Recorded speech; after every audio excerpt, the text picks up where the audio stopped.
Welcome, everybody, to another session of the Culinary Institute of Applewood. Today's class is on pies. We'll be talking about a brief history of pies, making pie crust, making pie fillings, some different types of pies, and then our very own executive chef, Charles Arola, will be showing you how to make one of Applewood's signature fruit pies. Let's get started. Let's look at a brief history of pie. Well, pies have been around for a long, long time. Actually, since around 6000 BC, it's a bit over 8,000 years ago, and the first were produced by the ancient Egyptians. Now, these early forms of pies were known as galettes, or a rustic, free-form type of pie. And they were typically made with oat, wheat, rye, and barley crusts and filled with honey. If we move up to the Greeks and Romans, the tradition of galettes was carried on by the Greeks. Now, pies during this time were made with a flour and water paste that were then wrapped around meat and cooked. So not what we typically associate with pies, more of an entree type of pie. Now, the Romans learned about pies while conquering Greece. They, in turn, utilized oysters, mussels, eel, and other fish and meats as fillings for these pies, typical to what we would know as pot pies today. Now, these pies quickly spread throughout Europe via the system of the Roman roads.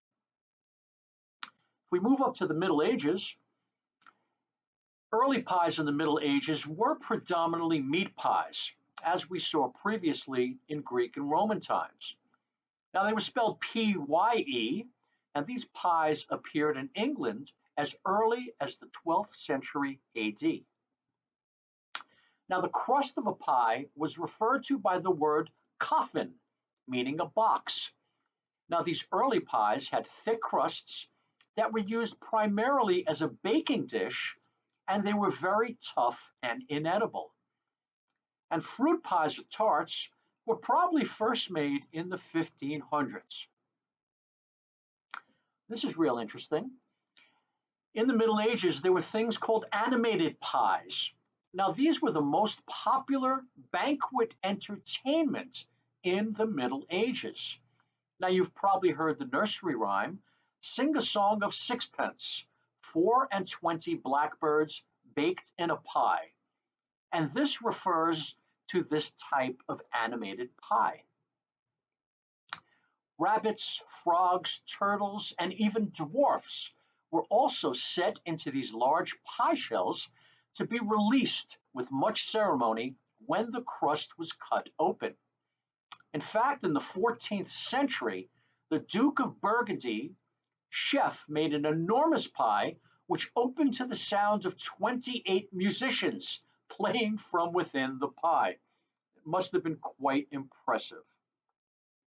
This is a scene from the Game of Thrones, and we could see one of these wedding animated pies where the king uses his sword to cut open the pie and a flock of doves flies out.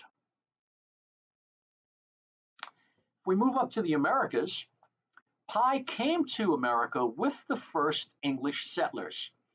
Now, the colonists adapted their pie recipes to the ingredients and techniques that were available to them in the quote-unquote New World of the Americas. At first, they baked pies with berries and fruits pointed out to them by the Native Americans. And colonial women used shallow, round pans to literally, quote-unquote, cut corners and stretch the ingredients to serve more people. And we can see how this expression, cut corners, came into be. The pioneers. Now, pioneer women often serve pies with every meal, thus firmly cementing this pastry into a unique form of American culture. With food at the heart of gatherings and celebrations, pie quickly moved to the forefront of contests at county fairs picnics, and other social events.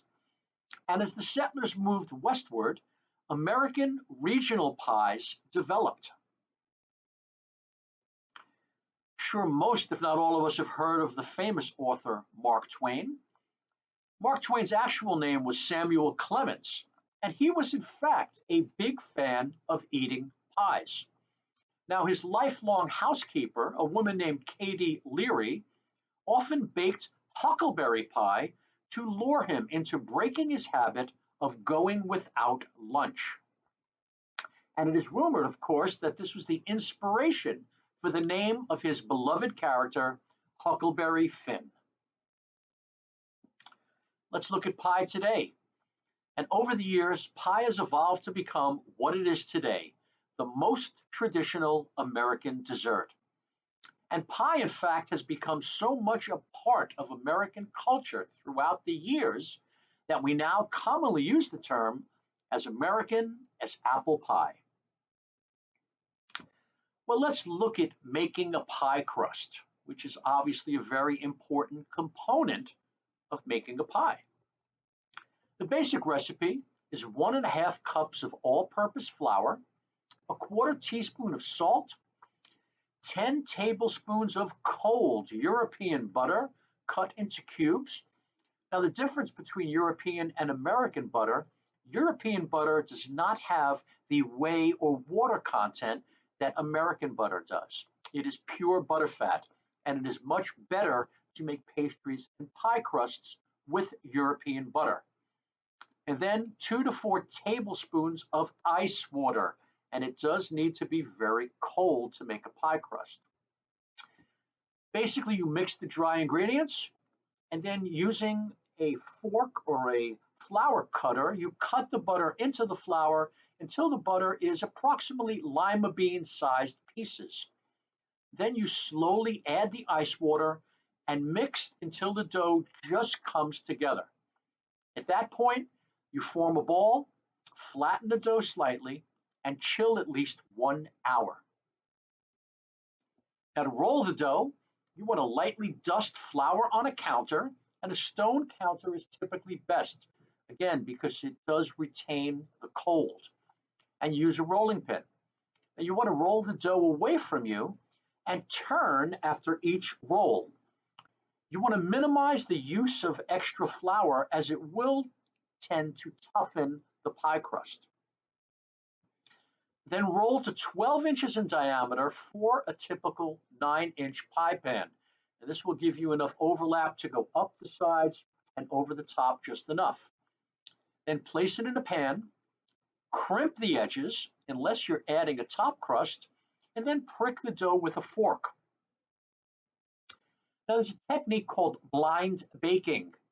Now, this is used for certain pies, such as custard and cream pies, that are not going to be further baked. Here, you partially bake the crust before filling it with those fillings. And you could use beans and foil to weigh down the center of the crust to prevent it from puffing up while it's baking. Now let's look at making some fruit pie fillings.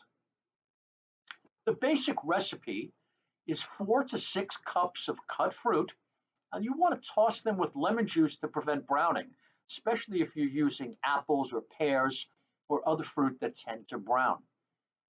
2 tablespoons of cornstarch, a half cup of brown or white sugar, and approximately 2 teaspoons of spice, typically cinnamon, nutmeg, or ginger.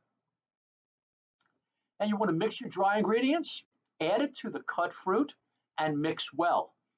Now take that fruit mixture, fill the pie shell, and then add the top crust. You'll then brush the crust with egg and dust it with caning sugar. Now, caning sugar is also known as turbinado sugar, and it is a larger grain sugar that, when put on top of a pie crust, gives it a sweet and crispy texture. And then you want to cut some slits in the top crust for venting while the pie is baking. You then bake the pie at 350 degrees Fahrenheit for approximately 1 hour, or until the filling bubbles through the vents and crust and the crust is uniformly browned. So, some various types of pies.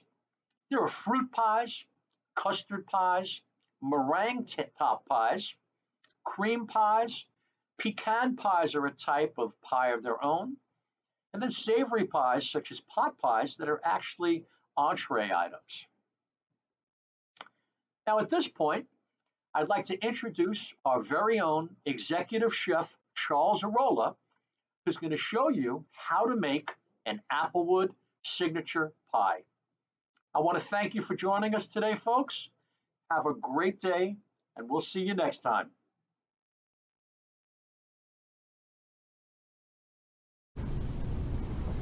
Good afternoon, and welcome to this week's installment of the Culinary Institute of Applewood. As Heath talked with you earlier about pies, I'd like to demonstrate for you how we make our signature pies here at Applewood. And today we'll be making a basic apple pie, our apple pie. So what I'm first going to do, I've measured out 5 cups of sliced apples into our bowl here, and I'm going to put them into our stainless steel bowl. So we've got 5 cups of sliced apples. We've got 1 cup of white sugar. We've got 4 tablespoons of cornstarch. I've got 1 tablespoon of lemon juice. I've got a teaspoon of cinnamon. And I have a ½ teaspoon of nutmeg. And I'm going to blend this together thoroughly. Now, what happens is, obviously the sugar is for sweetness.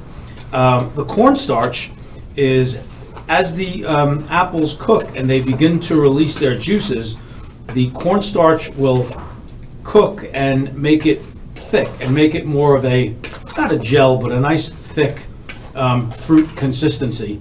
And we make sure that when we cook all of our pies, they cook to a minimum of an internal temperature of 200 degrees, just to ensure that the cornstarch has cooked thoroughly, and so that when the pie cools, it'll have a nice thick consistency and not be runny. So now that we've blended our apples, sugar, cornstarch, and spices thoroughly, we're going to put them into our pie crust. Now we do pre-purchased pie crusts, and they're a 10-inch crust. They're just like this, and we will fill the crust with our apple mixture.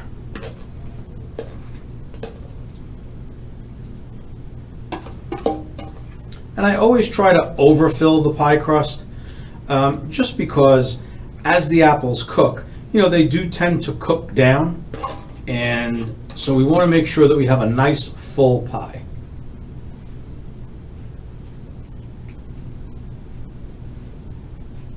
We just spread that out evenly.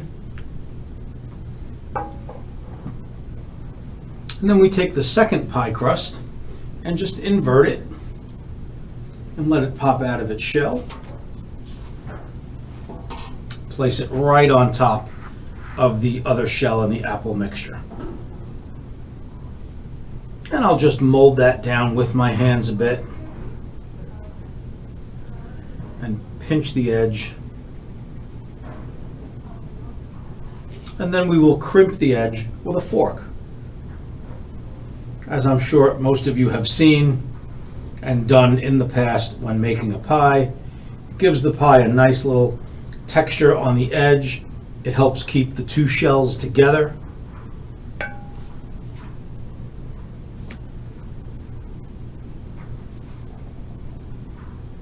And just gives the pie a nice finished professional look. And then I'll take the excess, which has come over the edge, I'll take my knife and I'll just trim it right against the pie shell, right against the aluminum pan. And I'll trim that excess off, again, just to be uniform, to be consistent. And again, it does give a nice, consistent, professional look to the pie.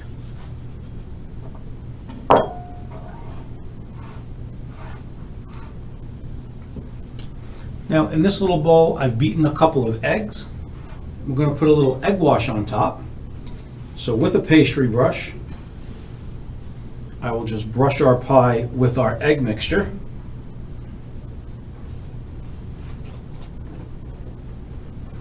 And I like to be very thorough, trying to, get all of the edges all the way around. Because what we're going to do next, and this is something that we do here a little bit differently at Applewood, we take what's called turbinado sugar, which is basically sugar in the raw, also known as Hawaiian sugar, but it's a nice dark brown sugar. It's a very coarse grain, and we will just generously sprinkle the top with turbinado sugar.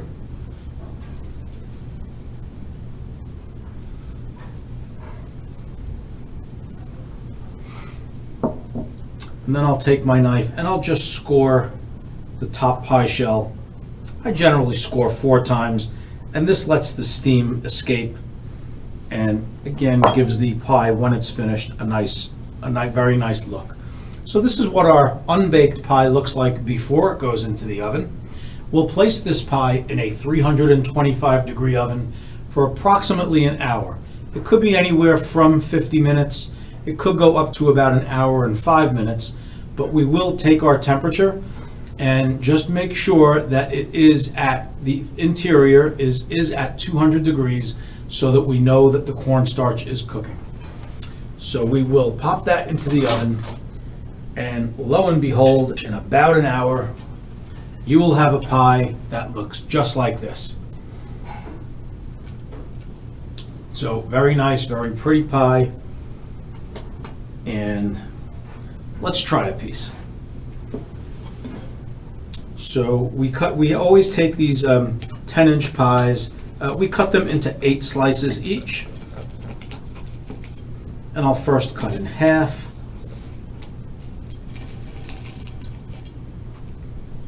Then half again.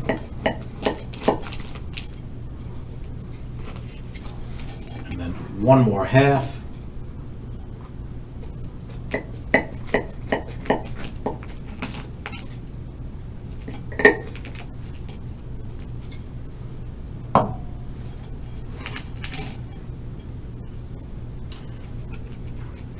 Now, this pie just came out of the oven about 20 minutes ago, so it hasn't totally set yet.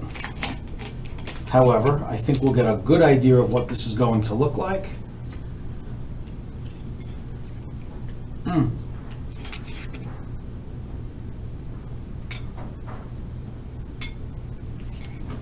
I often talk about smell-o-vision when I'm here, and we have it once again. This is our apple pie here at the Applewood CIA class. Folks, we'll see you next time.